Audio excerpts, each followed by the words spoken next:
The trade deadline, no action at all? What the heck are the Jets doing? My God, it's another reboot. And the Seahawks pick up a key piece. The Manchild Show.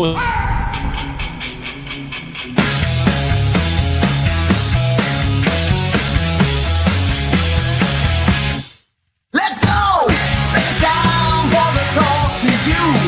'Cause it's all we're gonna do.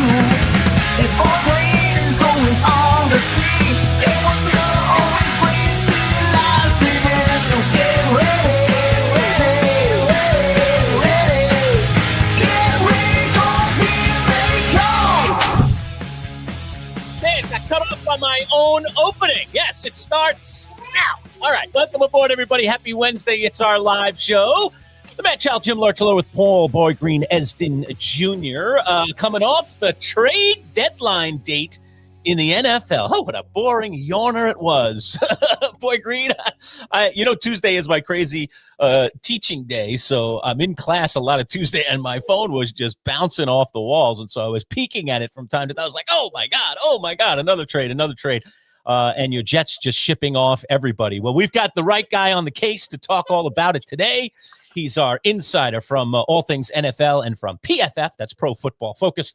Let's welcome in the one, the only Dalton Wasserman. And today, by the way, brought to you by our friends at Play It Again Sports. What's up, Dalton? How are you? Oh, nothing. Just another boring day in the NFL world, right? No, I think you mentioned it, a whole lot of action, especially up there in New York. Did this feel like a little bit like the baseball trade deadline that we get, at the end of July every year? We don't often get that with the NFL with these last-minute deals, but it was a whole lot of fun yesterday, certainly, to cover it all. Wow. So I don't even know where to start. I guess with the most shocking, which is the one that caught me totally off guard, was the trade of Sauce Gardner. We'll throw it up here on the screen. This is the trade graphic for the New York Jets because it's official.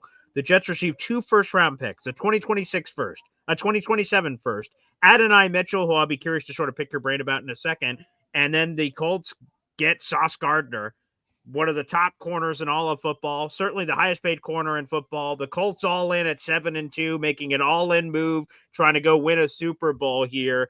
Dalton, give us your immediate reaction to this. And I guess we'll start from that Colts side. Does this immediately make them a Super Bowl contender, perhaps if they weren't already?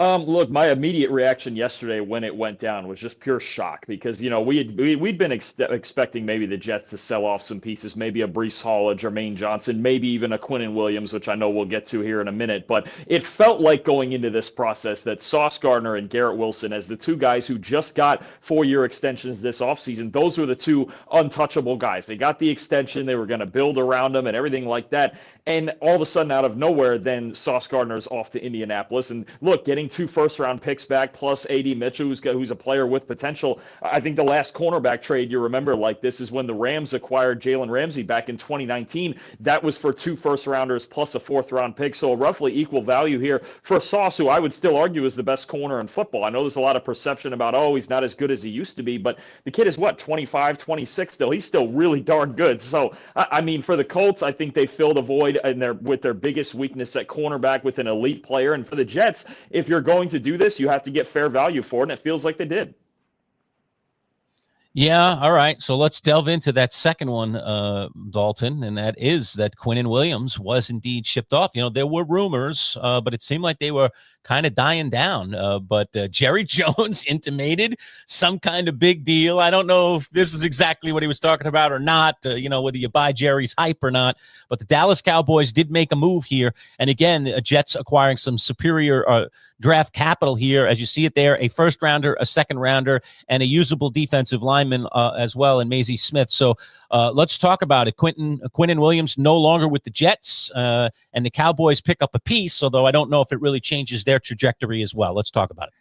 Yeah, whereas I thought the Gardner trade was fair for both sides the more I thought about it. This is a trade I really think the Jets won here. I mean, obviously Quinnen Williams is a great player, and him not being on the Jets is going to make their defense worse than it already is. But I think when you look at the timeline of Quinnen even being the older player traded of the two, closer to 30 years old, the Jets are pushing their timeline forward trying to win, right? And I think a big thing for the capital they're getting back, you mentioned that first-round pick. It's a 2026 second-round pick, and it's a 2027 first-round pick. And the better part of it being it's conditional in the sense of the Jets will get whoever has the better pick between Dallas and Green Bay. It is not one or the other. It's not one or the other. It's going to be whoever has the worst record. The Jets are going to get that one. So if something were to happen with the Packers crashing for any reason next year, injuries or things like that, they would get that pick. So there's huge potential for that pick in a 2027 class that is absolutely loaded, and the Jets now have 3 first-round picks for it. I think from the Cowboys angle, I just don't get it. I get they're trying to make their defense better.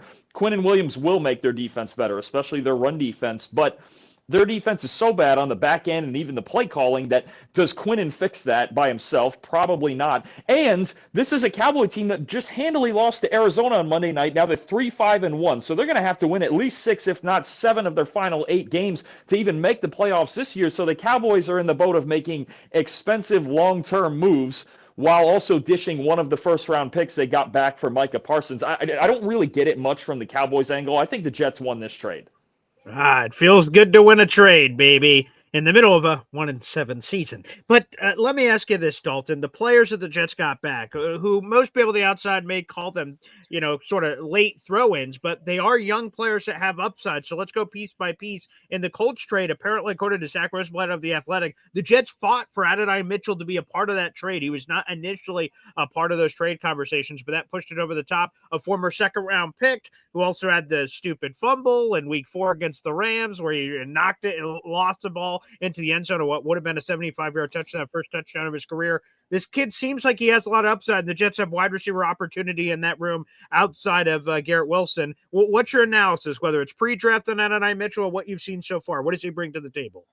Look, pre-draft, there was a lot of people, myself included, that thought he was of pretty close to equal talent to a guy like Brian Thomas Jr., who went in the first round, and Mitchell's a legitimate top 50 talent here, and there just wasn't a place for him in Indianapolis with all the weapons they have. They have Josh Downs and Michael Pittman and Alec Pierce and Tyler Warren there at tight end. There just wasn't a place for him there, and you talk about a guy who's talented but needs a change of scenery. Mitchell's the perfect guy for that. Now, it's early in his career, and who knows what the Colts are going to do in the future at receiver, especially with Alec Pierce, but I think for the Jets to get a player of this caliber, and we've seen this a little bit this year where they're trying to just take flyers on weapons, maybe a guy who can just be a starting caliber wide receiver 2 type of guy, right? Even getting a guy like John Mechie back for Michael Carter in that trade with the Eagles, they're taking flyers on young weapons that maybe could be contributing pieces in future years, because that's not going to be Josh Reynolds or Alan Lazard. They're trying to play Arian Smith, but it's been up and down as the whole offense has been. I think it's a great piece to get Mitchell back into that in that trade with the Colts. I think as far as the Cowboys go with Mozzie Smith, he's struggled a lot more in his, I believe it's his 3rd year now in the league, especially in run defense. He just hasn't, he's got athletic tools. He just hasn't been able to put it together on a consistent basis there for Dallas. And when they're getting Quinnen Williams back, they really have no snaps left for Mozzie in what's now a pretty deep defensive tackle room. So it's worth certainly a flyer on both of them as a change of scenery. But I think Mitchell is really the piece of intrigue here as such a recent 2nd-round pick. Well, I'm trying to read the tea leaves here a little bit, Dalton, on what the Jets are up to here. I mean, obviously, it seems pretty obvious that they're rebooting, okay, again, which, I don't know, some Jet fans may get excited about. Seems like some of them are, because the taste of, draft picks and what they could potentially be is, can be tantalizing at times. But also you can fail in the draft miserably. And then what do you got? You got a lot of nothing, and you've given away a lot of good players. So that's one part of it. But the other part that I'm intrigued by, and I would love your comments on, is this clearly, and it feels like it is to me, a vote of confidence for both Darren Moogie, the GM, okay, who already people were ready to ship off, okay, and Aaron Glenn, the coach, who a lot of people are uncertain whether or not he's even a good head coach. And yet these two guys are definitely, in my opinion, getting a stay of execution here because of what the Jets are doing. I mean, they're basically saying, all right, we're going to put our future in your two guys' hands. So let's talk about it. Yeah, I mean, you could say that for sure, especially for Muji with the way that he pulled off these trades and the value that he got excellent value in both of them. I think he got at least fair, if not better, value for Sauce Gardner. And again, I think they legitimately won the Quinnen Williams trade with those 2 picks that they got, especially the 2027 one. And I think there's an understanding, and there's always theories about what scouting departments and GMs see from future draft classes, more so than just beyond the next one coming. And that 2027 class has a boatload of talent. The fact that he pushed pushed to get first-round picks in that class as well and now has 3 of them, I think tells you a lot about what they know about that class and the potential that could be a franchise-changing type of draft class you could have there. I do think it's a vote of, if not of confidence, one of understanding that this is a long-term project, right? The Jets, they hit the doldrums. They went 5-12 last year. They tried to build it up with Aaron Rodgers. And look, they did have good young assets like Sauce Gardner, like Quinnen Williams, like, Garrett Wilson, who wasn't traded. There's going to be a debate on whether they're going to re-sign Breece Hall, and they very well could do that and keep him around long-term, right? But I think understanding that 2025, obviously, they're not competitive. They're very unlikely to be competitive in 2026, barring some sort of miracle, right? I think you're looking ahead to 27 and beyond and going, let's reset the cap, let's load up on draft picks, and we'll figure out the foundation of this team moving forward, because this current foundation, the way they've played this year, it's not all that impressive, right? And I know there's a handful of guys, we've talked about this before, with Sauce and Quinnen, the Jets' 8 to 10 best players can play with anybody, but the rest of the roster is awful. So, I mean, you have to be able to build the entire roster, and that's going to be a long-term project. And here, Dalton, the simple thing to say here is the Jets don't have a quarterback, and they haven't been able to win. They need to find a quarterback, and now they're well-equipped to do so with 5 first-round draft choices. Now, the most obvious path to finding that quarterback is, of course, the draft. They got 2 first-rounders in 2026, 3 first-rounders in 2027. Between them, they can find whatever quarterback they identify to be the guy and trade up for him, or just straight up have the pick with how they're looking this year. But there's another possibility that a few people continue to whisper about on social media. With 5 first-round picks, the Jets could trade for a veteran quarterback and go down that path again to make something happen. I heard ESPN NFL analyst Damian Woody talking about it. Benjamin Albright mentioned it yesterday. What do you think about that possibility? And who are some of the names? Because there's been some floated out there of Kyler Murray. So some people throwing out Joe Burrow. Okay, I'm on board that train. Or some of these quarterbacks that could shake free and could be tempted by multiple first-round pick offers. Does anyone float your boat there as a potential strategy to find the next QB1 of the NYJ? I mean, Burrow would be a dream scenario considering how good he is, and we have a much better offensive line with the Jets than the Cincinnati Bengals do, hence the Burrow injuries over the years. But I don't think that's happening. I think the Bengals know that Joe Burrow's their only chance of winning anything, right? So, Kyler Murray's been struggling, and now he's had more injury issues. I don't know that would be worth it. I know earlier in the year, if the Cowboys were to crash out, there was talk about, maybe what if Dak Prescott became available? But I think at this point, I don't see any options that would be better than just building this naturally through the draft. I really would just take the time out this year to evaluate the quarterbacks. 2027, if they don't take one in 26, maybe you get a bridge guy like a Jacoby Brissett or something like that, or maybe the second year, we still have the second year of Justin Fields' contract. Maybe you just ride that out till you get to 2027 and see if it's a Julian Sayin or an Arch Manning that could come out in 27 and be your guy. So I just don't see a whole lot of options. Kyler Murray struggling, Tua struggling, Trevor Lawrence is struggling if you were trying to go down that route.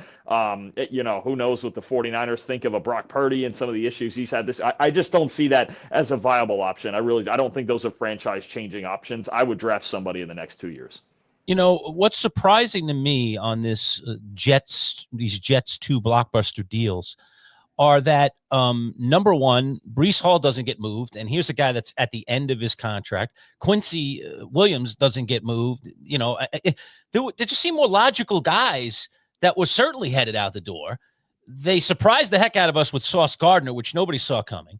And while Quinnen's been out there, it seemed like the Jets were hesitant, but all right, they got a pretty good package, so I guess I can understand the temptation to say, all right, we're going to move forward with this considering our current circumstances.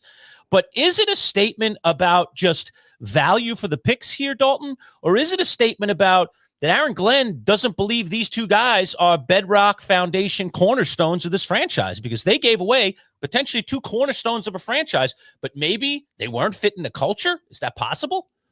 I think it's and now it comes out after the trade that Quinnen Williams apparently over the last several months has requested a trade multiple times, and the Jets had they had to find a way to get it done. But no, I think it's a statement from Darren Muji about how he's going to do these deals and getting fair value in these trades. Even think about, some of the rumors we heard about Breece Hall or Jermaine Johnson. The Jets wanted a 3rd-round pick for Breece Hall. Kansas City had a 4th-round pick apparently on the table, and the Jets said, no, give us a 3rd or we're not doing it, right? Jermaine Johnson, I think there were similar offers from, I want want to say the 49ers and the Bears, where the Jets wanted a second, they were offering a third or a fourth, and the Jets said, no, we're getting fair or better value for these guys because we know they're talented and they're still young. Look, we can go into the future with Jermaine Johnson, with Breece Hall, and feel good about that. They're darn good football players, right? So I think when you look at the way that Muji approached all of this, he put nobody off limits, but he wanted fair or better value for all of those guys. He got that for Sauce and Quinnen. They couldn't find that for Jermaine and for Breece, so they went ahead and kept those guys, and they're still talented players that can help you into the future.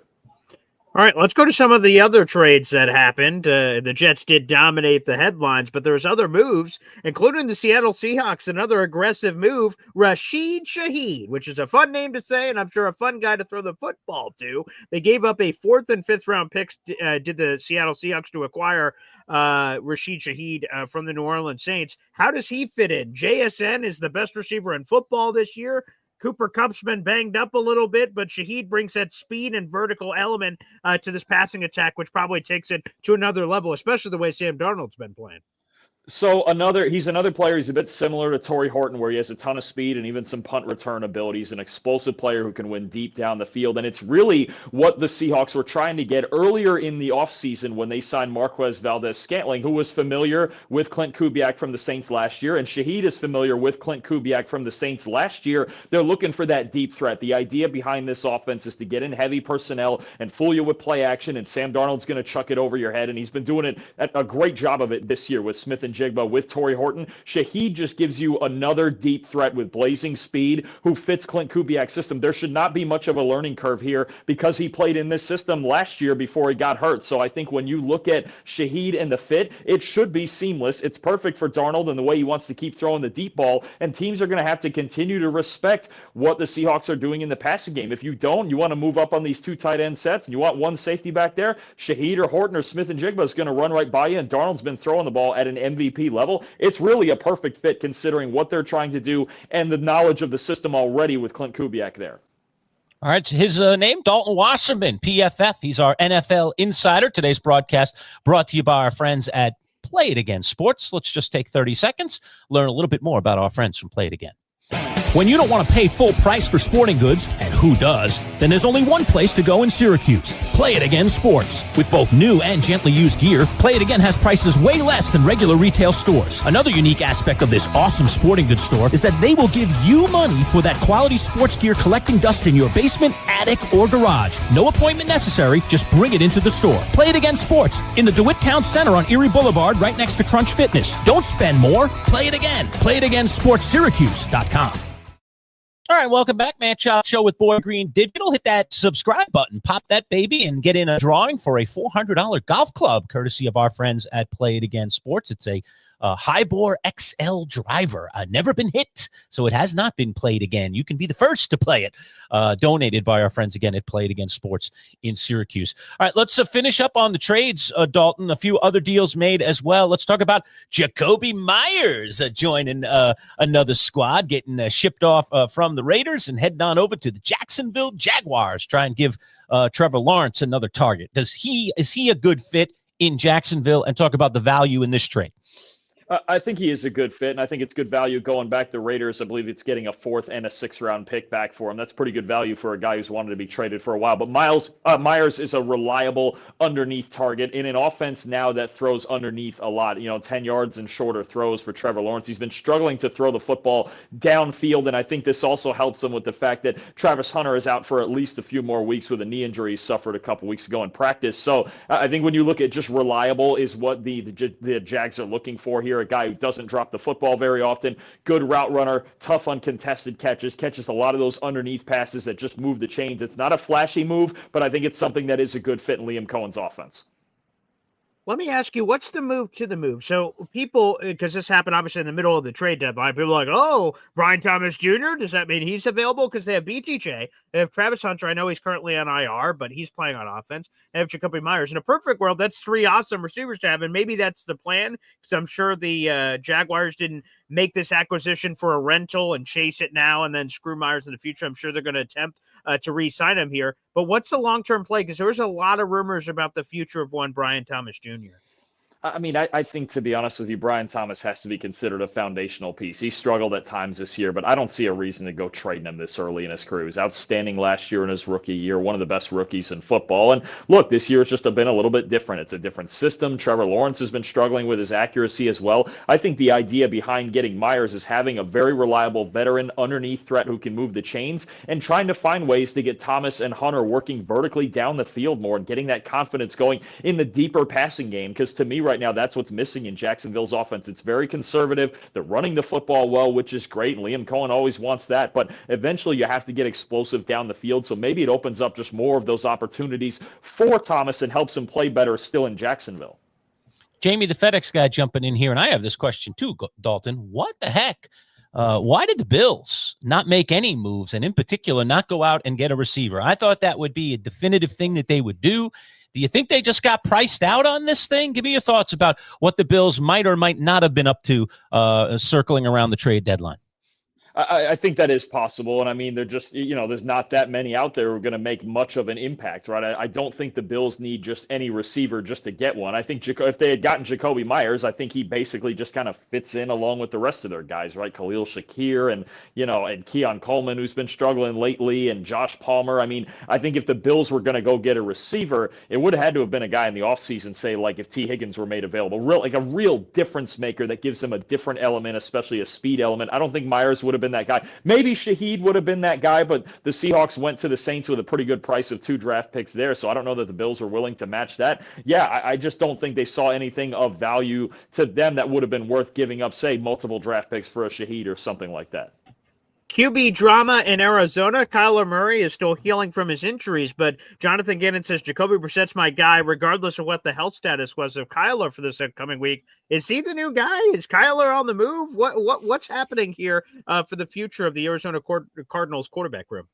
I mean, the way that Kyler's injury looks right now in that situation, it looks like Brissett's the guy for the rest of the year. And the Cardinals are going to have to start asking long-term questions about really about their whole team, but especially about the quarterback. I think Gannon's done a nice job of getting some young defensive pieces in there, but they have issues at quarterback. They have issues on the offensive line, and Marvin Harrison's been inconsistent on the outside. And you have a 30-year-old running back in James Conner on a season-ending injury. They got a lot of work to do on this offense, and the question is going to be, can they build it around Kyler Murray with the way, to me, that he's really struggled this year? And you can see the immediate effect of Brissett coming in there and just throwing the ball downfield better than Kyler. You have to wonder with that contract. I think that the dead cap will kind of hurt for 2026, but kind of the same situation we've talked about with Miami and Tua Tagovailoa, where you go, you know what? You could eat it for a year and really kind of reset this thing. Are they going to want to do that? I think it's on the table. Talking with Dalton Wasserman, PFF, our NFL insider. It's our live Wednesday show. If you like what you're hearing, hit that little thumbs up like and give us some credit out there in the community known as YouTube. All right. Dalton, there was some big upsets over this past weekend with the trade deadline stuff. We haven't even had a chance to kind of recap the week a little bit. How about Green Bay going down the way they did? How about Pittsburgh and that defense taking care of Indianapolis? I mean, talk about upset Sunday, which was week 9 of the NFL season.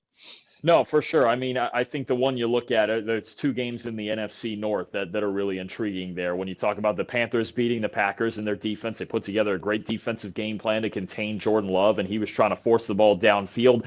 At times, you look at the Packers and you go, that's just what's still frustrating about them and their offenses. To me, I think their offense should run through Josh Jacobs first and foremost and then work everything down the field from there. But sometimes it just seems kind of backwards, and Jordan Love has his bad habits of throwing the ball into tight windows, and I can't overstate the impact that this Tucker Kraft injury has on their offense. They're going to miss him a lot the rest of the year. And then you look at the Detroit Lions against Minnesota. Then that game, J.J. McCarthy coming back to, or I should say getting out ahead and finishing that game off against the Lions, who were running red hot offensively. And I think the big thing you see for the Lions is when you play against them, we saw this in the Chiefs game earlier this year, who do you want to beat you, the run game or Jared Goff? And opposing defenses, if they have their way, they're going to pick Jared Goff. They're going to make Goff beat them instead of that offensive line and Jahmyr Gibbs and those guys in the run game. The Lions are now 0-3 when they don't run for at least 100 yards. That's a problem to me because I still don't know that Goff can carry them through the hardest of hard times. All right, let's look ahead to week 10. There's some juicy games here on this slate. I'm going to go all the way to the end of the rainbow first. Monday Night Football, the Philadelphia Eagles against the Green Bay Packers. And again, Packers have had some of these moments this season against Cleveland, against Carolina, where they just don't show up, but they've had the dramatic wins too. Week 1 against Detroit was an awesome feather in their cap. And of course, what they did on Sunday Night Football the week prior against Pittsburgh was fantastic. And now we have the Eagles here who are 6-2, Packers 5-1, a battle of the NFC Titans. What do you think of this game? I'm really intrigued.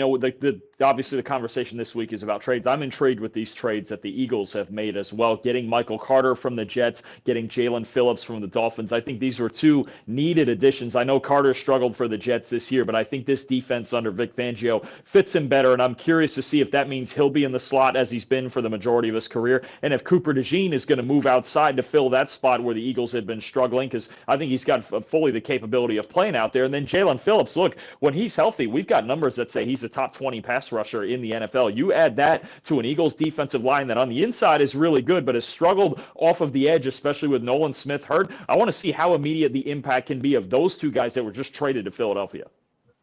And one of my other favorite games on the slate, the Patriots have won 6 in a row, which quite frankly makes me feel disgusted. But nonetheless, we have to call the games as they are. And the Tampa Bay Buccaneers, that seems like that's going to be a really fun one and a interesting challenge here for the Patriots and the high-flying Baker Mayfield Buccaneers.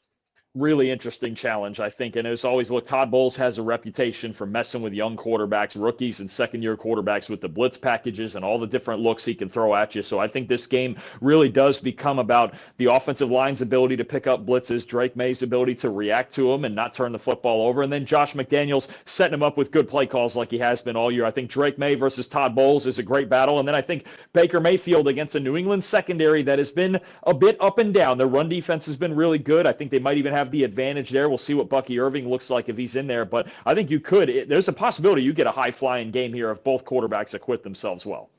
And I dare say, let the draft watch begin. I mean, come on. The Jets taking on Cleveland. Who's going to lose that game? Carolina battling New Orleans. Who's going to lose that game? And heck, a lot of people rooting for the Miami Dolphins to get themselves a W, although they do draw the wild card of the Bills this week. Talk about how that now begins, Dalton, especially coming off of this trade deadline, that now we're going to start looking at who the worst in the NFL is, because that number 1 pick, as we know, becomes very valuable. Real quick, before you answer that, Dalton, and put some respect. The Panthers are 5-4, Lerch. You're in the playoff picture. I was just going to go there. On the other side of that matchup. Come on. Yeah.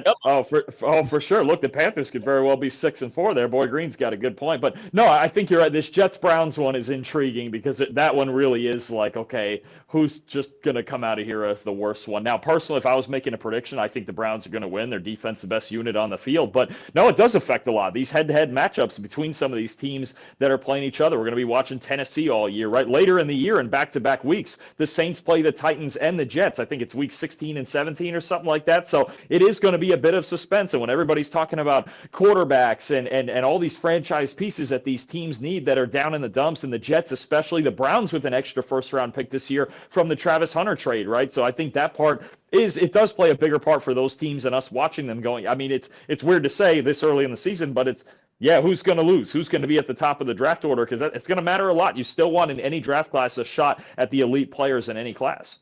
Well, that's my last one for you, Dalton, and I'll probably ask you this every week until you give me a definitive answer. Okay, we're grappling to see who's going to have the right to pick number 1. Well, whoever gets to number 1, who the hell are they picking? Who's the unquestioned number 1 overall pick in this class? Is it one of the quarterbacks? Is it some other position? You tell me, Dalton Wasserman. Right now, there isn't one. There is not an unquestioned number 1 pick, and there won't be an unquestioned number 1 selection until we know who that is. If it's the Tennessee Titans, they're not going to take another quarterback, right? They're not. Cam Ward is kind of just a victim of his situation this year, so I would expect the Titans likely to take, say, an edge rusher like a Reuben Bain Jr. from Miami. If it's the Jets, I think you have a lot more of a 50-50 situation. If they like a quarterback enough, fine. If they like a defensive player enough, fine. If they want to trade down, I wouldn't even hate that either. I think they're a little bit more flexible. So it's going to depend who's picking. But I'll tell you right now, I don't think there is a consensus number one player or even number one quarterback right now. I'll be honest with you. I cover college football as well. I have not seen a quarterback yet this year that I would feel great about taking with a top 5 pick. I know there's a lot of hype around Fernando Mendoza, Dante Moore, Lenora Sellers, all these guys.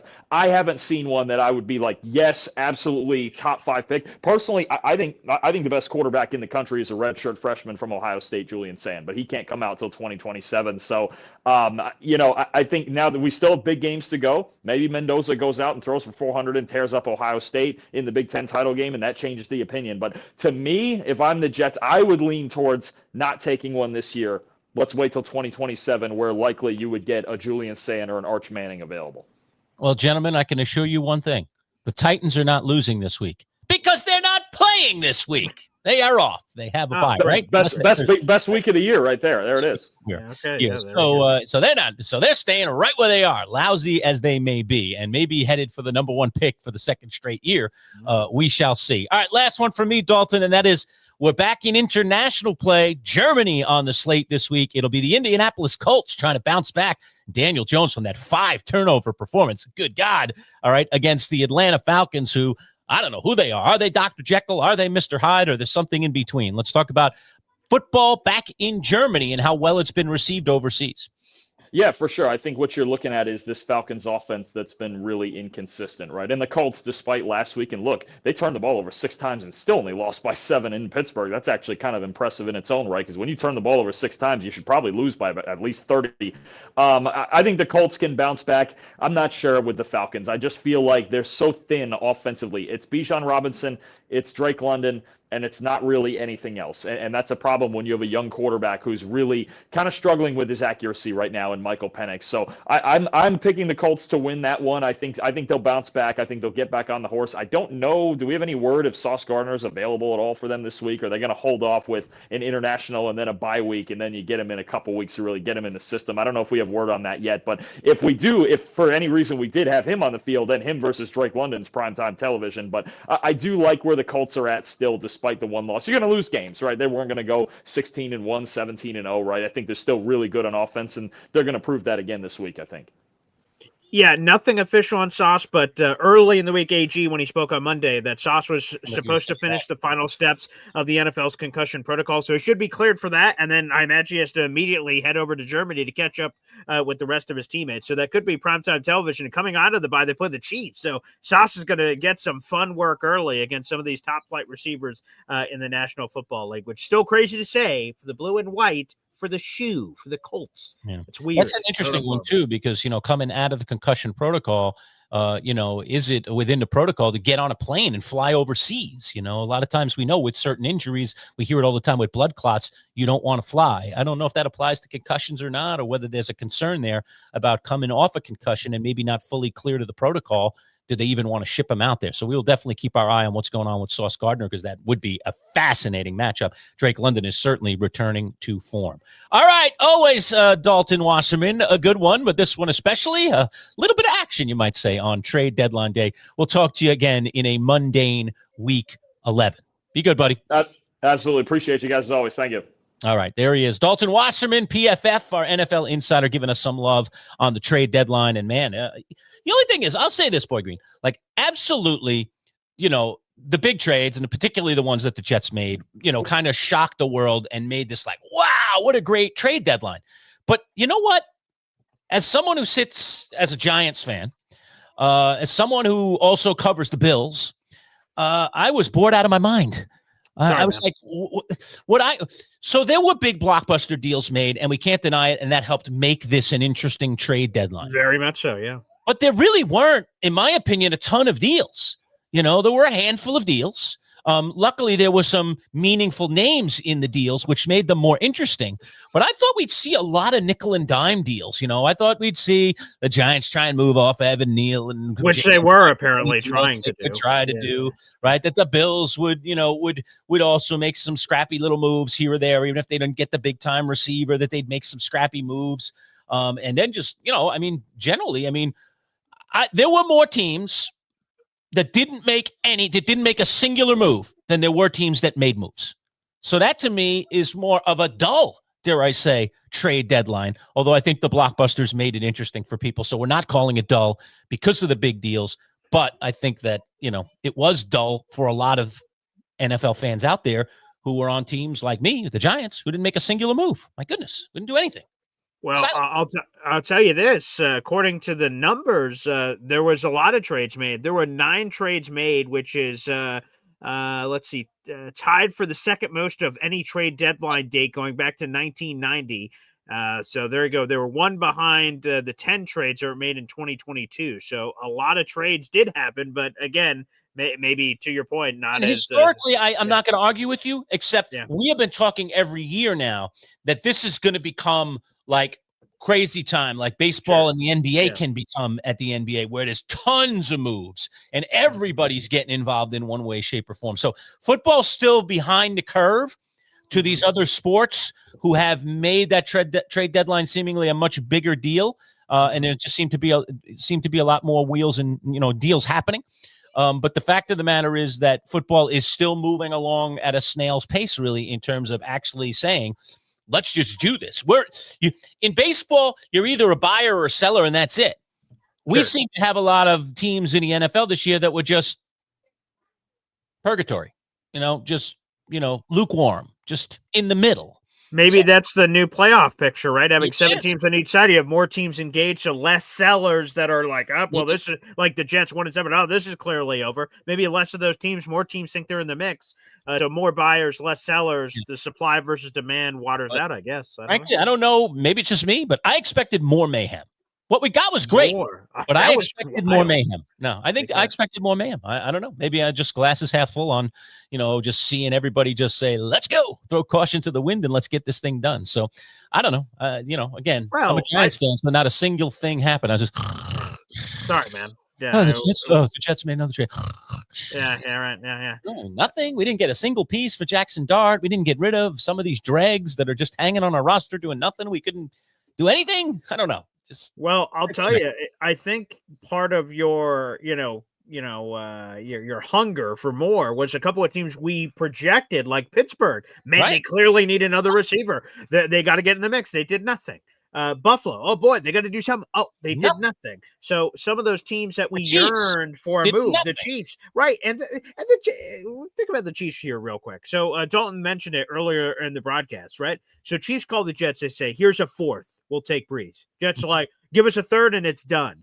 Chiefs are like, "Nah, we're good." And the Jets are like, "All right, we're good." And then they're staring at each other. Time's running out on the deadline. The Chiefs must assume, the Jets are definitely going to bend the knee here and it's given to us for a 4th. It didn't happen. They get nothing. If you're the Chiefs and every year you have a chance to win a Super Bowl, what's the difference between a 4th and a 3rd round pick to you? For the Jets, right? It's everything. The draft. Right. We need another piece that maybe we could trade this for this. The Chiefs getting stingy. They gave up a 3rd for your pathetic Kadarius Toney excuse. Right. They won't give up a 3rd for Brees Hall. How the hell does that make any sense? So I think they're being a little bit stingy, a little bit stubborn. And boy, if that comes back to bite them because Pacheco's hurt and their Modge Podge of rando running backs back there don't get it done. They're like, damn, we should trade for Brees. Then they're idiots for not giving up one more round. What difference does that make? You have Patrick Mahomes. You might be right. This might have just simply been a game of chicken between a lot of GMs and front offices just staring at each other and saying, I've made you my offer. And then the other team going, well, it's not good enough. Call us back when you have something better. And then the phone never rings. And one's thinking, well, they'll call us back. They'll take a 4th. And the other guy's going, they better call back. Otherwise, we'll keep them. We're perfectly happy. Right. 100%. So interesting. And maybe it was because it did. Listening to Adam Schefter, I was plugged in during the middle of the day for a while I was between classes and listening to some of the insiders who are breaking these stories regularly. And it sounded like there was a lot of activity and a lot of talking going on and a lot of phones ringing. But in the end, it's about making deals, right? You got to get to the finish line and you got to make a deal. I mean, most people thought Shaheed was going somewhere. They didn't think he was going to the Seahawks. Definitely. There he went. I got to believe other teams were in on Shaheed like the Bills. I got to believe that they were they'd put something on the table. Just whatever the Seahawks put on the table ended up being the best possible deal. And they said, we're going to work with you. And off he went. So I just think that seems to be what was going on here. So maybe a lot of chatter that resulted in some deals, but too many teams going after the same player and therefore only one can have them, and it's just going to be a singular deal. So there might have been 4 or 5 teams in the mix for a player like Shaheed, but only one team was going to get him, and that team turned out to be the Seahawks. I just don't get it, though. Like, again, with teams like the Bills, right? They have Josh Allen. What's the difference between a fourth and a fifth or fourth and a sixth? Like, if I was the GM of the Bills or any of these teams to have a franchise quarterback, I'm going for every friggin' year. Who cares about these mid-round picks? We'll figure it out a different way. We'll figure it out in free agency. We'll figure it out this way. Let's chase it every year aggressively, because you don't know how long is this window for the Bills going to last. I don't know. Maybe a bunch of years with Josh Allen, but I don't know. I wouldn't take next year for granted. To me, I'm in a silo. This is the only year that matters. 2025 is everything. And maybe it's easy for me to say on the outside because GMs have to keep one foot in the present and one foot in the future. But yeah, that one's sort of, doesn't make sense to me. And again, and those are teams that we're talking about with the Bills and the Chiefs and some of these others you brought up that are contending, potentially not only for playoffs, but maybe even for a Super Bowl run. I'll talk to you just simply about my Giants and say, the Giants, in my opinion, needed to do something for their quarterback. They look like they have a quarterback now. They're going to make this guy throw to Darius Slayton the rest of the year. That's it. He's going to be, numero uno. I mean, are you kidding me? He's not even close to a numero uno. He's lucky if he's a numero 3. Okay. So you can't go out and find a singular piece, at least to give your fan base a little bit of hope and to give up. Okay. You're going to give up draft capital. I understand they are a team in formation that is still very much on the rebuild, but you're putting a piece in place that's a definite, rather than rolling the dice in a draft. I'll take the definite over the draft every time, unless contractually it's a disaster for me. The money, of course, always comes into play. So if we were to say, I don't know, take Jalen Waddle, for instance, I don't know his exact contract situation, but, if you'd said Waddle, man, he's getting paid a lot. Now we're going to be stuck with him for 3 years at this number when we could draft, a first or a second rounder wide receiver this year and get somebody who will cost us 1/8 of that, and we'll have control of that person for 4 to 5 years. All right, I guess I kind of get it. But if it's not financial that's driving the bus on that, why are you not making that kind of deal? So I don't know. I'm disappointed in my Giants that they didn't go do something for Jackson Dart. Jackson Dart has done something for this organization, and that is he's given the fan base and the organization hope. Now, how about you reward that by giving him something to throw to so he isn't just back there getting killed for nothing for the rest of the season, because he's going to be out there the rest of the season against really good defenses. You seen the Giants schedule? Those guys are coming, all right? And they want a piece of Jackson Dart. And frankly, I don't want him thrown to the Wolves for nothing. I want him thrown to the Wolves if he's going to win some games and make some big plays, and he doesn't have anybody that can make good big plays. Who on that? Which one of those receivers is making a big play for the Giants? My goodness. I mean, we got nothing. Neighbors is out, and we got nothing beyond him. And if I'm Joe Shane, okay, you trade a first-round pick in 2 years. Are you even going to be here for that? Who knows? Why not use it to try to go get Jalen Waddle, which apparently they wanted a first-round pick. Speaking of your Giants, let's go over here to YouTube. Guys, feel free to light up the comment section, no matter where you're watching, whether it's here on YouTube on my channel, @BoyGreen25, or my Twitter, @BoyGreen25, or @MC Show Digital, which, again, we'll show you later, a golf club that you guys can jump on. We got over 200 people in the room. Like the video, hit subscribe. We have, Born Again Man, 7255 saying, let's say Giants fire everyone. Who do we look to as a new GM, Lerch? The only guy that I've got on my radar right now, but I mean, let's face it. I mean, we're not scouting GMs is a difficult task. Sure. Right. We never see or hear about them. Right. There are two ways kind of to scout a GM, even as someone like us that follows this stuff and is on the air doing coverage every day. One is someone who's been successful somewhere else, and you just say, man, look at what they did, and look at how they rebuilt that franchise, and let's go get that guy. All right. Prove that he could do it. All right. Yeah. And then the other is just chatter that other people are talking about, or that you see something in a guy. So I'll just mention one guy, and he was actually supposedly a candidate a few years ago for the Giants. I think when they hired Gettleman, if I'm not mistaken. It may go back that far, but that's Louis Riddick, who we see on Lou. That's correct. TV all the time. Is breaking down the trades yesterday on a special trade deadline. And I don't know. I like the way he talks. I like his mentality. He seems to have consideration for all the things that you need to have consideration for in today's NFL. He's Former NFL He's a player. former player. He seems to relate to other players. I think it's an advantage to have a GM that has that skill set. Sure. But he's never been a GM, right? Right? GM he hasn't, but he's been in front offices for a long time. I know he's in scouting or something, right? So he was Let me pull up his scouting or something. Tell me his history. But he's the only guy that's on my radar in terms of a guy that I see and then I hear from, and I say like, oh, I'd like to see what he could do as a GM, you know? Okay, so here's his path. He started out as a scout. He was a scout for 3 years with Washington. He got promoted to director of pro personnel for 3 seasons. He held that role with Washington. So that's getting involved in the draft, evaluating talent, sure. beyond even the scouting part of it. Yeah. He went back into scouting that next year, but with the Eagles instead of Washington this time. He was there for a year and then was promoted to assistant director of pro personnel. So he wasn't quite the same level of Washington, whereas the director, he's the assistant of the director. So he was the right-hand man to that individual. And then he got that job again, director of pro personnel, the same job he held with Washington, but he got it with the Eagles, and he did that for 4 seasons. So, he was in the NFC East, but some front office experience. Again, he played for a decade in between the NFL and all the other kinds of different leagues, Arena Football League and things of that nature. So he spent a decade playing. And he was a Pitt guy, a smart school, good school for them. And he had a front office gig for, it looks like, basically 12 years. He was either a scout or a front office executive. Yeah, was there a little bit of rub with the Giants, or did they give him a legit interview? I remember they did give him a legit interview. So he's gotten 2 spins. The one that you're talking about, the Dave Gettleman run, he 100% was interviewed and went through that process. And I believe on the Joe Shane cycle, he also came again for interviews. I don't know how deep he made it into that process, but he did have conversations. So that one could have been Zoom from when that was in that time before we, COVID and all that stuff. So, which is wild times, another podcast, perhaps for a different day. So he was definitely part of the Dave Gettleman cycle like 10 years ago. And then he was a part of this Joe Shane cycle as well. Yeah. The best source for who the good GMs out there are to talk to other GMs, that's where that circle is. And I do think, I hate to say it, but I do think media doesn't have a great beat on that. I just don't think that it's something. Because what's the job description? Right.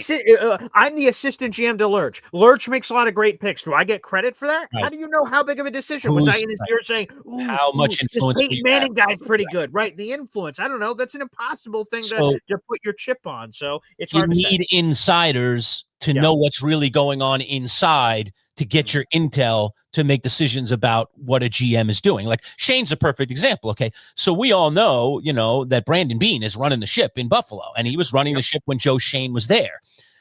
Shane was a trusted lieutenant. Okay.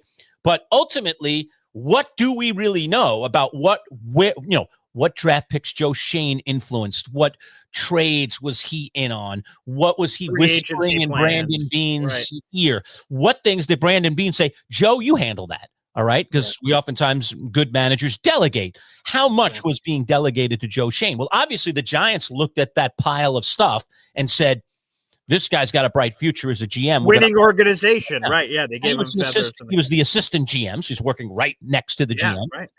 But that's so what? I mean, we all have. There's lots of assistants out there. That doesn't mean they're doing the job of the boss or anywhere close to it. Some of them are just fetching coffee. So the Giants looked at that, did their due diligence, I assume, and came to the conclusion that Shane was making some worthwhile decisions, was involved in critical thinking, and was a guy that could do this at the highest level, and they hired him.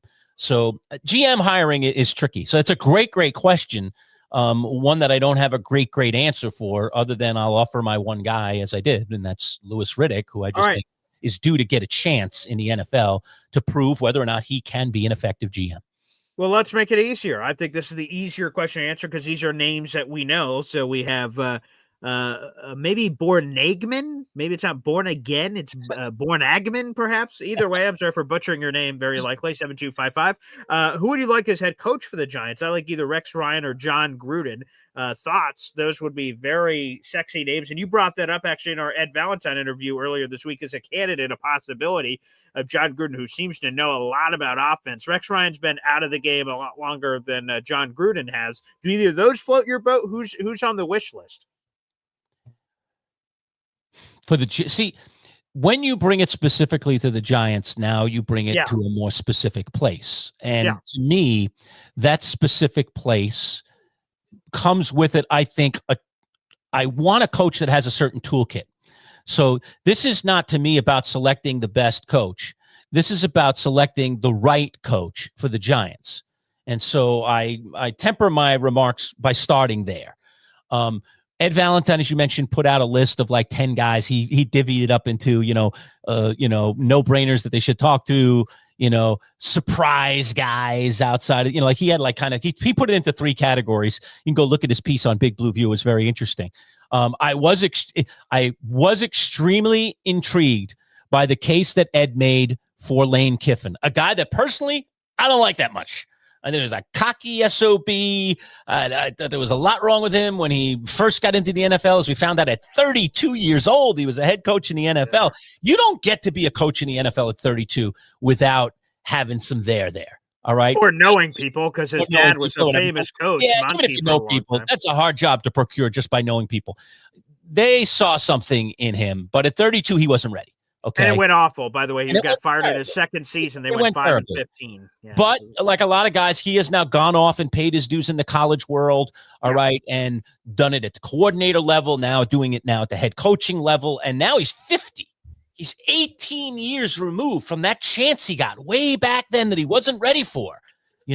Is he ready for another one? And I say, when I look at the Giants, as much as I didn't love his personality, and I'm not sure I still love his personality, even at age 50, although I do think he's a much more mature individual than he was, the toolkit fits. He's an offensive-minded guy. He works really well with quarterbacks. I think he's an interesting play caller who I think does some innovative things at every level he's been at. He's had a high-level success as both an offensive coordinator and a head coach. And I think there is something about getting a second chance and doing it right the second time. And we have seen guys come back to the NFL on second chances and been very, very productive. So I kind of like that idea, even though never have been a big Lane Kiffin fan. Can't say I am. I don't know if Gruden, I would like to see John Gruden get a second chance. Sure. What he did was bad, and I recognize that, and I don't want to push that down into the abyss and just say that doesn't pretend it didn't happen, right? Yeah. But also, I know how it happened, and that is they got into his personal emails, and I want to ask every single one of you out there that points that finger at John Gruden. All right, have you ever written an email you regret? Have you ever said something in an email to a close friend that maybe might have come across as not so nice to, other people in this world? I just feel like he just it's like he's the living poster child for it. And yet I think if we all went into our, little skeletons in our closets, we'd be like, oh yeah, thank God that never got out. We all have regrets and we did stupid things. So it doesn't excuse him. But I think I would love to see him get a second chance because I think he was on the road to redemption potentially. He loves the game of football. I think he's a cool, energetic guy. I think he brings a spirit to any locker room. I don't know that he's a great fit for the Giants. And I also don't think their conservative ownership would take it on because of the PR nightmare that it would become. The New York media loves to run with stuff, and that stuff is going to be a story for weeks and weeks before it finally settles down, and he's going to have to win some football games to get everyone's minds off it. Now, if he does, it will go away. It will. In any market, it'll go away, including New York. But it'll linger a little bit longer in New York, and I don't know that John Mara, again, Ed said it, at his age, I don't know why that's a factor, but, John Mara at his age, does he want to go through and have to deal with and answer questions about some not so pleasant things about the guy he's now bringing in to run his franchise as a head coach? The ick factor might be too much for this owner. But I would say this real quick on something you said earlier, right, about someone, getting a second chance after, and you were talking about Lane Kiffin. Raheem Morris is the perfect example. Speaking of John Gruden, they're all connected in Tampa Bay. Firing, hey, Raheem, you want to be the interim coach? And he figures it out, and it's very early, and all of a sudden that was his chance. He gets thrown out in the streets, and he never gets a chance until Atlanta, like 15 years later, when he's an older guy and he's been around the block. Now he's the HC of Atlanta, and we'll see how that continues to go. But he got that second chance after being this young guppy out of the mix. So you never know what's possible here. But by the way, born a G-man, so a Giant fan, born a G-man. Oh, I love that. Oh, there we go. Thank you. I know on YouTube they're having a glitch right now where instead of it saying like Paul Easton Jr., it has an @ sign in my handle. So YouTube's trying to work through that. So that's a reason all your guys' names look all jumbled to us. No wonder he's asking all these Giants questions, which are really, really good questions, by the way. So thank you for those questions. And they really are good. Other names, just throw a couple of other on the table. Yeah. I don't know. I got a warm spot in my heart for Steve Spagnuolo. Okay. Again, he'd be a second chancer because he has been briefly a head coach. St. Louis Rams. Didn't go all that well. But the Giant, like right now, this defense is such. It has so much potential in this names and talent, or at least it feels that way. And, Shane Bowen is just getting nothing out of these guys. It's just all going sideways. And so, number one, they need to move on from their defensive coordinator first. But, I know we're in this age where the offensive coaches are the more popular. The quarterback whisperers are the ones that, are getting the most attention. But the Giants have always built their foundation in their winning years on great defenses, and they've had a lot of great defensive coaches led by Bill Parcells of all the guys. So I'm never against the defensive coach with the Giants, and Spags would be that. He would be a defensive coach, and he would have to go find himself a really good offensive coordinator and trust that coordinator, to install a playbook and to run that offense. That's not his forte. But man, I'd love to see what he could do with this Giants defense, because I think there's a lot of talent on it, and they're not getting anything out of that talent right now. Here are two names, and both have never gotten their shot to be an HC. So you'd be taking a risk with either of these hires. Jesse Minter, who's over there with the LA Chargers. He's been around Harbaugh forever, whether it's at Michigan or with the Chargers. A bright mind, very intriguing. He's a defensive guy. And so he'd be very interesting. Last year, a lot of people were saying, "Ooh, you could be a year ahead on this guy being this guy and getting his opportunity." The other one, and this is off the beaten path, Josh McCown, the longtime former NFL quarterback. Yeah, he's only been coaching in the NFL level for like 3 years as a quarterback coach. He was with Carolina and most recently he's been with Minnesota. But he's been learning under Kevin O'Connell, who in my mind is the best, brightest offensive mind in all of football. And Josh McCown is a leader of men. So how do you figure out, like, again, Minter and McCown have never been head coaches before. How do you find that the head coach has the right stuff? It's an impossible challenge. Mo, I see you in here. You're talking about all the trials and tribulations of a first-time HC. You just don't know everything that goes into it until you're shoved in that position. But he's a leader of men. He's a former NFL quarterback, so he knows offense clearly, and he's been around offenses forever in a million different schemes. He's played for 12 different NFL teams during his career, so he's used to adapting to new situations. He knows a lot of people in the league, so you got to imagine that coaching staff would be profound, that'd be able to put together. And again, just a leader, and people resonate. Every locker room he's ever been in, he's been the favorite guy.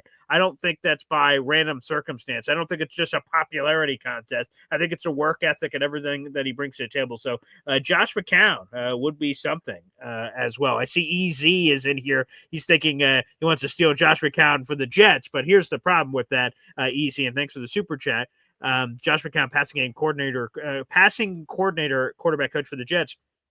You can't make well, I guess you can if the team allows it, but you can't make lateral moves. He's a quarterback coach with the Vikings, so adding the passing game coordinator title isn't enough. It would have to be like, you'd have to make him the offensive coordinator straight up. Like, that's a clear promotion. Or, defensive coordinator to HC, or else if I can just block it. Why would they openly let a guy that they value very highly just walk for a lateral job where he's getting basically the same role? So I know Jet fans want Josh McCown, but again, I just don't see that happening. By the way, I've been sort of very intrigued by what we've seen from Tanner Engstrand so far. So I'm not sure about that, but to your, and thank you, EZ, for the super chat. But Lerch, I think that's a sneaky one that you throw out there that maybe, you can add that one in for the Giants. Yeah, it's intriguing. That's intriguing. No real ties to the organization, but hey, a chance is a chance. There's only 32 of these jobs out there. That's so 100%. You got to take them. You got to take them when they're available. We're going to talk to Jake Asman in about an hour, and we'll drop that content shortly thereafter. And obviously, we're going to talk to him about these big moves with the Jets. And we've obviously already talked to Dalton Wasserman. But let me talk to you, Mr. Jet. I'm sure you talked about it on your show this morning, but let's share it with this audience and beyond. So what was going on with you yesterday when these trades were dropping? Obviously, the first bomb is Sauce Gardner. So let's talk about gut reaction, and then we'll talk about now that you've processed it and you've seen the pieces. I know you're going to probably spin some kind of positive spin on this whole thing regardless. I expect that from you, knowing you. But what was your gut when you heard Sauce has been shipped off for a couple of draft picks? What were you thinking? Gut-wrenching, brutal, devastating. When you get that alert, in this world, you have to check to make sure it's real. That's not a fake rumor. So I'm on Twitter and I see it pop up from Ian Rappaport, and I'm like, "There's no way like what kind of made up nonsense you think I'm going to fall for?" I click it and it says 5 million followers. I'm like, "Oh my god!" And then it just starts blitzkrieging. Now everyone's sharing it across the universe. So I'll be honest, it was gut wrenching because I don't know how big of a Family Guy you are, Lurch, but there is a scene in Family Guy. Okay, not heavy duty. So there's a scene in Family Guy where like Peter and Lois, his wife, are like at a used car dealership or something, and the guy says, "You can have this boat or the mystery box." And then Lois tries to say, "Well, obviously we're taking the boat." And Peter goes, "Whoa, honey. Let's not jump to any conclusions here. There could be anything in the box. There could even be a boat in the box. We'll take the box." And then, of course, it's nothing. There's nothing in the box. But, like, it goes to the draft. The draft is a mystery. We don't know what the box is. Like, I know what Sauce Gardner is. He's a two-time former first-team All-Pro. I know what he brings to the table, and he's really good. And, sure, did he have a down year last year? Yes. This year, is he playing like the number one corner in football? Maybe not, but he's playing like a top 5 corner in football. He's playing very well. So to trade your 24, 25-year-old for a bundle of draft picks and a wide receiver, okay, intriguing. That's a great haul. I'm glad they didn't sell him for a bag of beans. But no, it was devastating. The jersey's hanging right here, and I got the other jersey over here in honor, a memoriam. They're not dead, but they're dead to Jet fans because we just have these 2 great defensive players on our team get stripped from the unit. But yeah, devastating. I mean, now I'm going to see Sauce Gardner in blue and white in Germany. It's the first game I'm going to see this week after Thursday Night Football. I'm going to be seeing Sauce shadowing Drake London and all the success he's going to have. I'm outside of the club. I didn't get invited to prom. I'm looking through the window, and I'm going to be watching Sauce Gardner go through the career that he should have been going through here in New York. So I get it. The Jets don't have a quarterback. That's the reason they made these moves. Until they get a quarterback, they're just swimming in circles, and they're going to keep this vicious cycle going. So the Jets are putting themselves in the best chance possible to find that quarterback that's been so elusive. Where's Moby Dick out in the water? And Darren Muji and Aaron Glenn are on the boat, and the water's rocking. And they're like, "Is that Moby Dick out there? Is that the quarterback?" And they throw the harpoon, and they're hoping to pierce. They're hoping it's the right whale that they're going after here. And so far, they've been unable to secure the whale. They've been unable to secure it. But if they want to keep having a job in 5 years, then they need to find Moby Dick. And they unfortunately have to use these 2 assets behind them to give them the ammunition to be able to make the move. So, yeah, sure, I can spin it positive, and I will because I'm a glass half full guy. But in the moment, crippling. It was depressing. I was crying about it. So, all right. So Sauce goes, and then what? Less than an hour later, Williams is being shipped off. So now you're like down on the floor in the fetal position. I mean, where are you at this point? Now that, not only has one major asset been shipped off, but now arguably another one of your best players has been shipped off. Yeah. When Sauce goes, all of a sudden everything changes. Now everyone's available, basically. Right. I know there isn't. You opened up the door to, sure. Whatever. Right. Like, I think it would have been very different if Quinnen would have been the first one traded versus my perception of Sauce being traded first and how like everything sort of changed from there. I'm sure there is untouchables, and the Jets did. Apparently there's a team that called about Garrett Wilson like 2 weeks ago, according to Connor Hughes of SNY, and the Jets were like, go fly a kite, buddy. We're not trading him. And then when Sauce got traded, that same team called back again to the Jets saying, everyone must be available, and the Jets didn't pick up the phone. They left it ringing. and they never picked it up because they knew what that other team was calling about. And then they told other teams he's untouchable. It's not happening. So Garrett Wilson was among those untouchables. But no, when Quinnen hit, I went like, well, let me rephrase. So Sauce happens. I'm whining about it in the fetal position. Then I sort of dust myself off and go, well, all right, now it's time to sell off pieces that are not going to be a part of this team's future. So when the rumors start really picking up on Quinnen, because we heard, so Sauce came out of nowhere. It was a blindside. There was no whispers, Sauce could be moved in the next 5 minutes. Right. It was just boom, he's traded. You're like, oh my God. Like Quinnen, there was whispers. Maybe he could be moved. Oh, there's some teams floating around. And I'm like, oh man, is this about to happen? First rounder involved in this. Yeah, 100%. Yeah, you start hearing some of those rumors. So when Quinnen got moved, while it sucks because he was the second longest tenured player on the team outside of our long snapper, Quinnen Williams has been here forever. He's one of their best defensive players. He's a former first-team All-Pro himself, on top of what Sauce Gardner is as a former two-time first-team All-Pro. But there was a fork in the road coming with Quinnen. He only had $5 million in guaranteed money left on his contract, so the Jets are either going to have to extend him or trade him. Like they were going to have to make a choice. Like Sauce just got paid, so there's no choice. It was just apparently they received an offer they couldn't refuse. They said, "All right, we're taking it for this guy." So Quinnen was I was more accepting of Quinnen. I was like, you know what? And the Cowboys. And here's the other thing, right? So Sauce gets traded to the Colts. The Colts are awesome. They're 7-2. This first round pick in 2026 is going to be in the 20s, maybe even higher. Or lower potentially, where they go to the Super Bowl or something. So that pick's not going to be very high. The Cowboys stink. They just lost the Arizona Cardinals on Monday Night Football. They're like 3-5-1, and they still have like the Eagles and the Chiefs. They got a bunch of really big games coming out. I just took a peek at their schedule. I'm like, oh, God, I don't think the Cowboys are making the playoffs, which again would be a good pick for the Jets. So for Quinnen himself, I'm happy for him. He gets to a new place and that sort of stuff. I was a lot more accepting of that one for sure. And especially the rumors come out after, and AG and Darren Muji deserve a lot of credit. Apparently Quinnen over the last couple of months requested a trade on 3 different occasions to the Jets and said, get me the hell out of here. I'm not happy. And the Jets were able to keep that in-house. We didn't hear any of that. And they traded him for great value. A first-round pick, a second-round pick, and a player in Mozzie Smith, who's a former first-rounder themselves. So credit to the Jets for tightening up the ship and not having those rumors and everything floating around, because that could have dropped the price on Quinnen. Oh, this guy just wants out of here, and the Jets have to move him. They have no choice. Right. So credit to AG and Muji for that. But, man, yeah, Williams, once you – there's all those movie scenes, Lerch, where, like, there's a guy getting beat up in an alley. There's like 3 or 4 guys beating up the guy. And at first, like, the guy's like, I'm getting a beating. And then all of a sudden, the soul leaves the body. And now you're watching your body get beat, but you no longer feel it anymore. That's sort of what happened here with the Jets. After Sauce Gardner got beat, my soul left my body, and I'm just watching everyone going, oh, sweet, all these vultures circling the carcass of the New York Jets. Ooh, Quinnen Williams, swipe. Ooh, Sauce Gardner, swipe. The only positive thing to say is, well, at least they got 3 first-round picks and a second-round pick. That's a lot of treasure chest picks. It would have been a harder pill to swallow if they got a whole lot of nothing. Yeah. Oh, man. All right. Well, good. Nice to get your gut. So we're going to break this all down again with Jake Asman. We're going to get his whole take on this. I remember we were talking to Jake last week, and Jake was saying, the Jets are on a bye this week.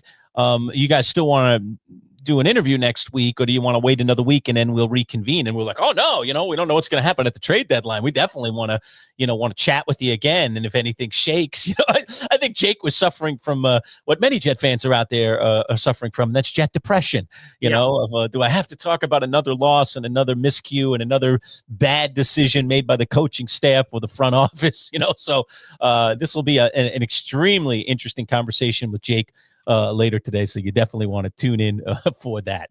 Boy Green, if you want to jump into anything else in the comments, anything else that's on your mind, let's have a free-for-all here. Yeah, well, shout out to Borna G, man. Thank you so much for the $10 super chat coming through. That's awesome.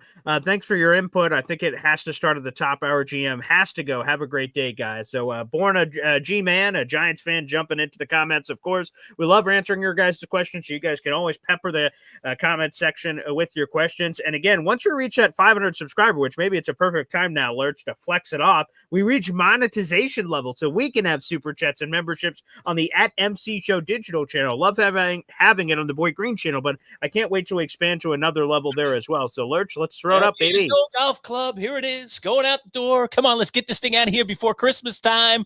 The holidays are coming up. brand spanking new. It is a Cleveland high bore XL.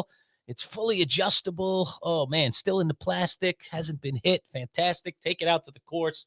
Let me see what kind of shaft is on this thing. I'm a stiff shaft player. I wonder what the shaft is on this one. Yeah, it is a stiff shaft flex, stiff flex shaft. All right, so maybe promoting towards people that have a little bit more swing speed. Beautiful head cover goes along with it too. You see the beautiful, lovely Cleveland. Let me get a look at that. Yeah, lush leather. Ooh, feels so nice on my face. All right, so there you go. That's going out the door. We will ship it to you on our dime. Once you become a subscriber, we're going to pick one out of our first 500 subscribers. And again, the link right there, youtube.com/MC Show Digital. So click on subscribe. We'd love for you to be in our little raffle and just be part of our little community that we've only been building now for 4 months. So as I tell Paul all the time, we are but a flea on the edge of a dog right now, but we're hoping to continue to grow the channel. Again, this show comes with 8 years of experience with Paul and I working together as partners in the radio world. And now recently 4 months ago, converting completely to digital.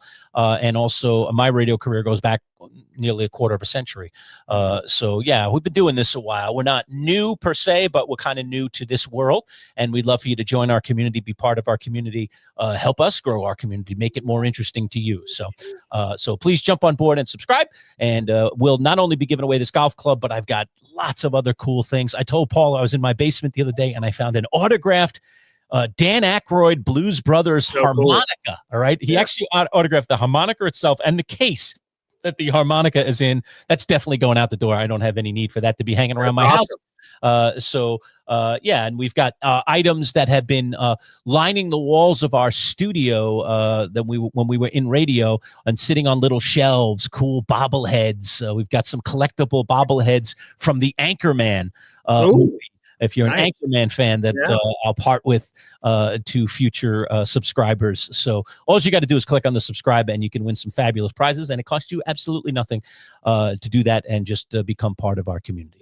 So again, no matter where you're watching, and I know in this digital space, there's a lot of different ways to consume the show. It could be on my YouTube channel, youtube.com/BoyGreen25 or @BoyGreen25 on Twitter. Take an extra second to go over to this specific stream, which again is youtube.com/MC Show Digital. Hit subscribe. It is free to subscribe to the channel, and we're 140 some odd subscribers away, somewhere in that ballpark, of getting to 500. So get it while the getting's good. And also, this is another good reminder here, right? So if you get some of your friends to subscribe, that's bonus raffle tickets, because if any of them win, maybe, and they subscribe because of you, maybe you win. I don't know. Get the golf club for yourself. Get it for the holidays coming up. Either way, make sure you take full advantage. As soon as we reach 500, we'll give it away. That could happen today, tomorrow, Christmas, who knows? Make sure you guys take advantage of it because you don't want to miss out. All right. Very cool. So jump on board. We'd love for you to be, again, part of our little family. All right. Any other comments or any other things you want to get to, Boy Green, before we call it a day here for our live Wednesday show? Also, folks, don't forget, we're going to be back tonight breaking down Survivor, late night show right after Survivor, about 9:45 after the episode, where we break down every Survivor episode. And then also Friday, we'll be live with our good buddy Joe Bartle doing fantasy football stuff. Wow, man, an interesting week in our fantasy football leagues, particularly in our Champs League. Boy Green and I were 1-2 in the league. I've held the lead for a number of weeks now. Boy Green has been creeping up. He got all the way up to second place. And both Boy Green and I went down this week, but the standings did not change for us. He still remains in second. I still remain in first, but the gap has closed a little bit now. Some people have gotten a little bit closer to us. So we've got some interesting matchups again coming up this week to try to, hold serve and stay at the top of the league. The top 6 teams in our league make the playoffs. Of course, it's all about getting to the playoffs and ultimately, hopefully, getting the chip and getting your name on the side of our wonderful trophy. And we do that across 4 leagues, but that Champs League is the prized possession. Yeah, and one quick tease. Lerch mentioned we're going to have our Survivor live show later this evening, which will be a lot of fun. Nope, Brett LaBelle continues his international adventures. Hopefully they're filming this thing. That was insane. Brett joined us from Rome last week. Yeah. Was late arriving because he couldn't figure out how to watch the show. He was trying to watch the show. Then he ended up drinking too much wine and falling asleep. I mean, it was a whole hysterical thing. You should go back and watch it. Yeah, Brett go watch it. About 20 minutes into the show. It's fantastic. Which was 3 a.m. in Rome. 3 a.m. He's in Rome and he's on his phone. I can't even believe he got a good connection that we held it. His audio and his video was pretty good.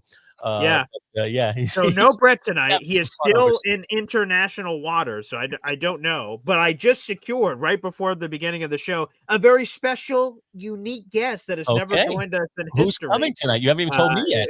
I can't. It will be a surprise. So folks, tune in tonight. Oh, This is one of I'll give this tease. It's one of the biggest Survivor influencers in our market of doing Survivor podcasting. Wow. So, oh yeah, this person is gonna be very interesting. And also in my search to trying to find who our guest was tonight, I found some former Survivor contestants that I was able to network with that want to come on the show in the future. Excellent. So yeah, it all worked out. Brett, doing these international waters, I started like kind of looking around the Survivor community, talking to some people, and I ran into some very interesting characters that will be joining us later this season. Love it. So Love fun, it. super All fun. right.